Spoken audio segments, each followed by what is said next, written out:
The capital of the Galactic Council, Etra Prime, gleamed beneath twin suns. Banners fluttered across sky bridges, and holographic displays projected the faces of victorious generals. Billions of alien citizens gathered in towering plazas, cheering as the Grand Fleet flew in formation overhead. It was a day of celebration, a day to mark the subjugation of humanity. Chancellor Velkar stood at the balcony of the High Tribunal, basking in the revelry. His deep violet robes shimmered in the golden light. Behind him, the Council's most powerful leaders observed the scene, nodding in approval. "It is finished," High Strategist Exorkai declared. His reptilian features curled into something resembling a smile. "The Terrans fought well, but even they could not resist forever." Velkar exhaled slowly, as if savoring the taste of victory. "For all their bravado, they crumbled like every other upstart species." He turned, gesturing to a massive screen in the chamber. "Let us enjoy this moment." The screen flickered to life, displaying the last human envoy. His face was bloodied, his uniform torn. The interrogation chamber's sterile white walls seemed to press in around him. Despite his injuries, his expression was calm. Velkar stepped forward. "Human, do you understand the terms of your surrender?" The envoy did not answer immediately. Instead, he straightened, wiping blood from the corner of his mouth with the back of his hand. His gaze, unwavering, met the Chancellor's. "You've won the battle." His voice was hoarse but steady. "But you don't understand what you've done." The chamber erupted in laughter. Counselors, military officials, even aides chuckled at the audacity. "Spare us the dramatics," Velkar sneered. "You are a defeated species. Your fleets are destroyed, your colonies occupied. Your people will serve or fade into obscurity." The human envoy smiled, and for the first time, Velkar felt something strange, a whisper of unease. "You think we'll fade?" the man asked. "You don't know us at all." He leaned forward. "You can bomb our cities, shackle our survivors. You can erase our history from your records. But you cannot erase us." Velkar scoffed. "We already have." The envoy's expression didn't change. "We will hunt you forever." Silence fell over the chamber. The laughter died, replaced by an awkward shifting among the council members. Then Velkar smirked. "Humans and their fantasies," he said, waving a dismissive hand. "You have nothing left." The envoy exhaled, his breath shallow. "You'll see." The feed cut out. Velkar turned back to the crowd and raised his arms. "The age of human defiance is over." The plaza erupted in renewed cheers, fireworks bursting across the sky. But deep in the void, beyond the reach of celebration, something stirred. Far from the council's reach, in the cold depths of uncharted space, a lone vessel drifted. Its hull was dark, its engines silent. It did not appear in any database, did not respond to hails. It was a ghost. Inside, Commander Aiden Voss sat before a dimly lit console, watching a tactical display of council-controlled sectors. Reports scrolled across the screen, convoys, supply chains, personnel movements. Patterns formed in his mind like a predator tracking wounded prey. A soft chime echoed in the quiet command deck. A female voice, steady and precise, filled the room. "Commander, recon teams confirm Phase 1 targets are in position." Voss leaned forward, fingers tapping against the armrest. He did not celebrate. He did not gloat. "Execute." Across the sector, silent machines awoke. Automated strike drones, cloaked by sensor-disrupting fields, moved into position. The first wave was surgical, small supply stations, communications relays, fuel depots. A flicker of explosions in the dark, like embers carried away by the wind. Voss watched as the lights on his display blinked out, one by one. "Confirm operation success. Targets neutralized. No detected response." Voss allowed himself a breath. The council would not notice yet. These were just minor inconveniences. Let them celebrate. He stood, his voice low but resolute. "Move to Phase 2. Somewhere, far from the watchful eyes of the Chancellor, the hunt had begun. Chancellor Velkar sat in the heart of the Council's command spire, flanked by screens showing sector reports. A map of Council space pulsed with neat order, stable trade routes, patrol paths, and resource flows, all operating with mechanical precision. A slender aide approached, data pad in trembling hands.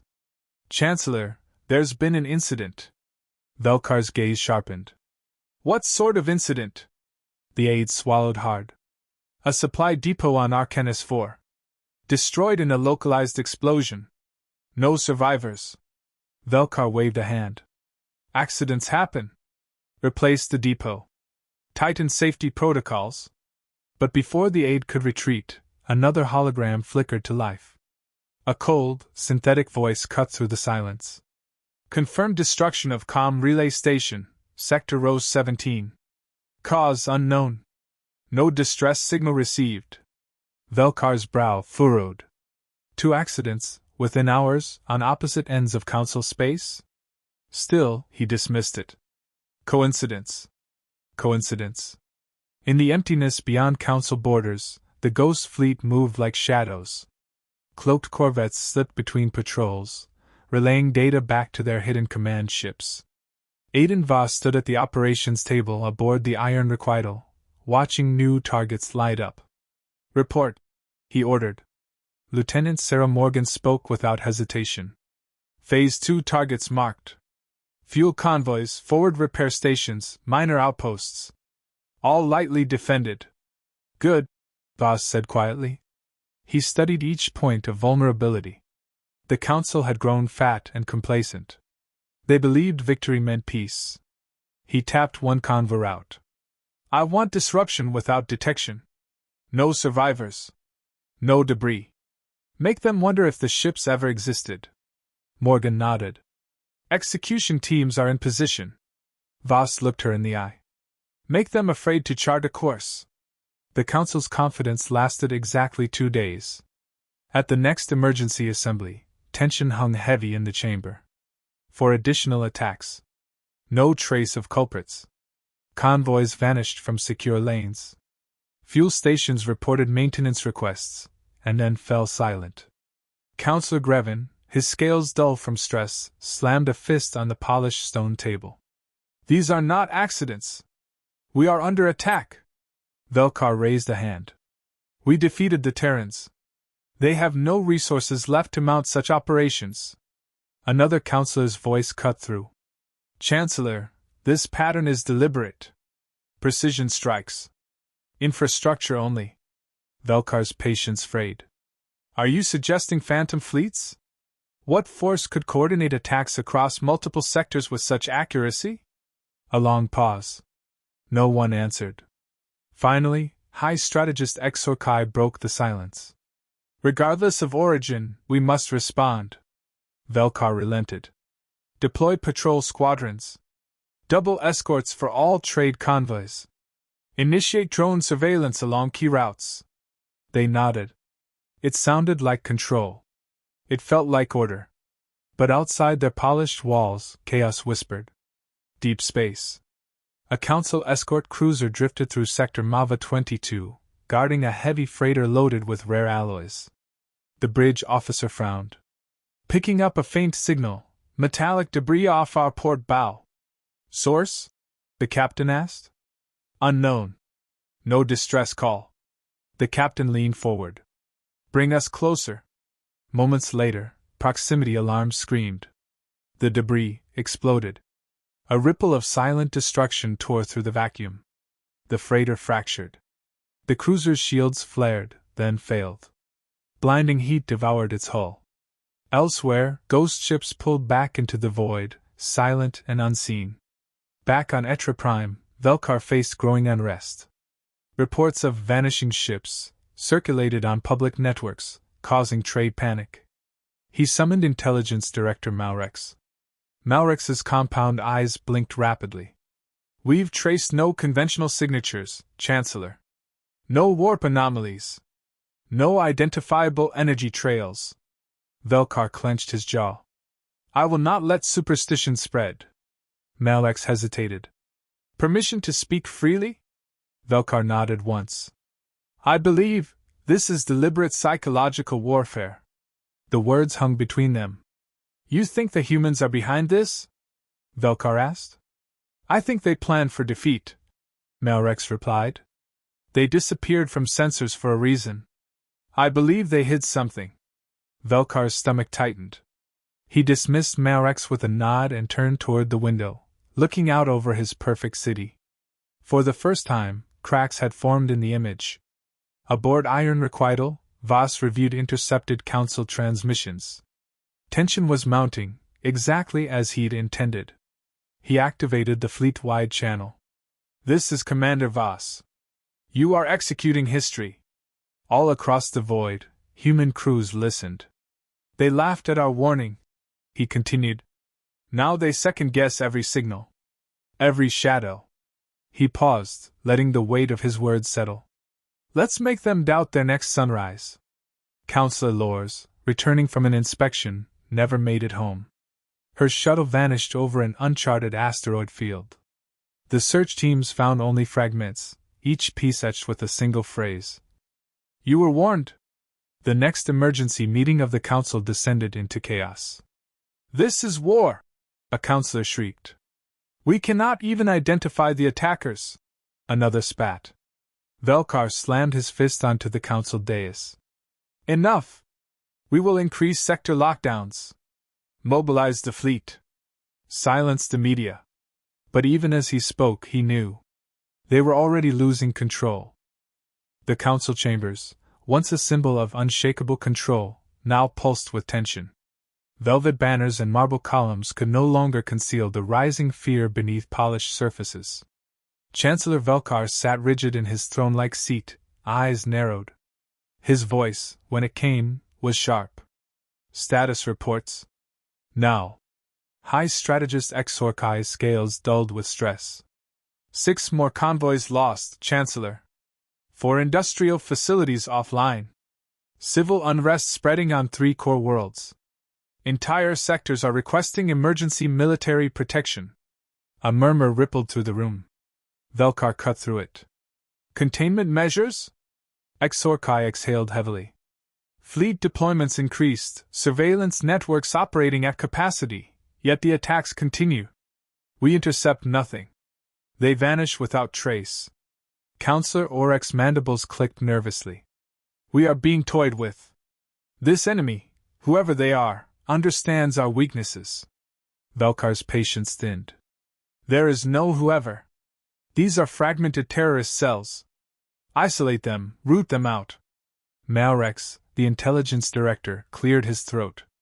Chancellor, respectfully, the patterns are coordinated beyond random terror. He tapped on his datapad, projecting a map. These strikes target economic arteries and strategic nerve centers. The attacker knows our infrastructure intimately. Silence. Malrex hesitated, then forced the words out. Only one adversary ever studied us so closely. The room chilled. The word hung unspoken. Humans. Velkar stiffened.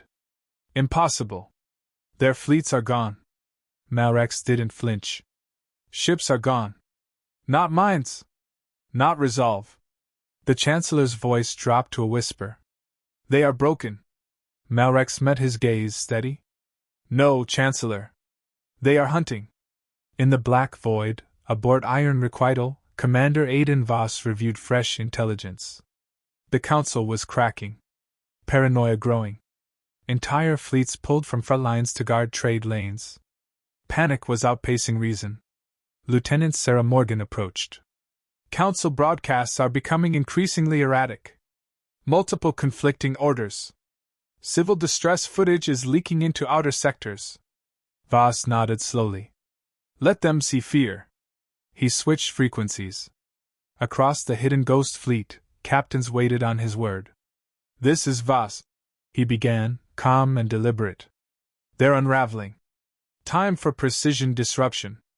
No mass strikes, surgical incisions. Make them distrust their own. The orders rippled outward. The ghost fleet's war became psychological. On Etra Prime, the paranoia reached new heights. Counselor Grevin received an anonymous data burst. His personal transport security codes, compromised. Panic seized him. He accused his chief of staff of treachery. Arrests followed. Torture interrogations yielded nothing but more confusion. The next day, his residence exploded in a silent detonation, leaving only a scorch mark and a message burned into the stone. "We warned you." Council sessions devolved into screaming matches. Councillor Orex slammed the table. "They infiltrate our channels, twist our intelligence. I refuse to travel without a double escort." Velkar's composure frayed. "We are not losing control." Exorkai, tired and hollow-eyed, spoke without ceremony. "We already have." Voss watched it all unfold from thousands of light years away. His crew moved silently, executing each step. He turned to Morgan. "Initiate rumor injection protocols. Leak forged council communiques, hint at dissent, secret betrayals." She smiled faintly. "They'll eat each other alive." "Exactly." On a council mining colony, a whisper campaign began. The council, it was said, was hiding the scope of the crisis. Some worlds were being sacrificed to save others. Within days, workers rioted, turning on security forces. When reinforcements arrived, they were met with open fire. Elsewhere, forged transmissions suggested that Velkar planned to abandon outlying colonies. Governors declared independence, cutting off supplies. Velkar's communications grid collapsed under the weight of falsehoods. Every message became suspect. Truth drowned in doubt. Finally, the impossible happened. An assassination attempt, on Velkar himself. He had just left a crisis meeting. As he stepped into his armored transport, the vehicle's systems shut down. A cold whisper filled the cabin speakers. "You were warned." The blast shattered the transport before the Chancellor's eyes. Only a decoy had boarded. But the message was clear. Velkar staggered back into the council chamber. His voice trembled with rage. "They tried to kill me!" Councillor Orek paled. "They know your movements." "Everything leaks," Malrex said bitterly. The Chancellor's voice cracked. "What do we do?" Malrex hesitated. Then, carefully, "Negotiate." Velkar's face twisted in horror. "We do not negotiate with prey." Malrex spoke softly. "Then prepare to be hunted." Aboard Iron Requital, Voss watched the latest footage. Velkar's terror played across his screen. Morgan exhaled. "He's breaking." Voss nodded. "One last push." He keyed into the secure channel, his voice cold and certain. This was never about retaliation. It was about teaching them fear. Outside, his fleet slipped away again, leaving only silence and dread. The once mighty halls of the Galactic Council were quiet. Not the quiet of order, but the suffocating silence that follows panic. Chancellor Velkar stood alone in the council chamber, staring at the vast holographic map.